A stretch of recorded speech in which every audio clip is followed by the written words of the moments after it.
Els productes bio, a més de complir la normativa general d'etiquetatge, han d'estar identificats segons la norma europea de producció ecològica.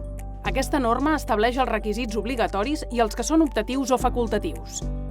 De manera obligatòria, els aliments ecològics han de dur les 5 indicacions següents.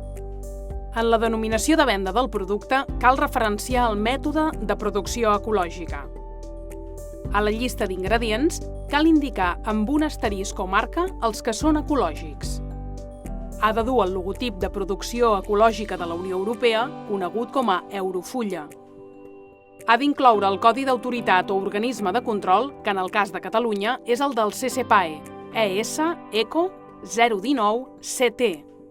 La Unió Europea atorga un codi únic a cada entitat de control i certificació de productes ecològics autoritzada, ja sigui pública o privada. Cal indicar l'origen de les matèries primeres agràries per saber si provenen de la Unió Europea, Agricultura UE, o de la importació de països tercers fora de la Unió Europea, Agricultura no UE, o si el producte conté ingredients dels 2 àmbits territorials, Agricultura UE no UE.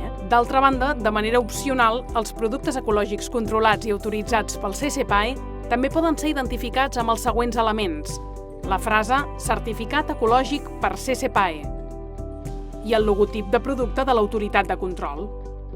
Molts productes ecològics incorporen l'Eurofulla i el segell del CCPAE en l'etiquetatge, però podem trobar etiquetes només amb el segell obligatori, l'Eurofulla, i sense el segell de l'autoritat de control.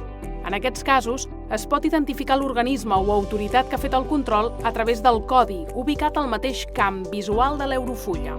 El CCPAE revisa i autoritza l'etiqueta i el procés de tots els productes agroalimentaris ecològics obtinguts a Catalunya per donar les màximes garanties a les persones consumidores.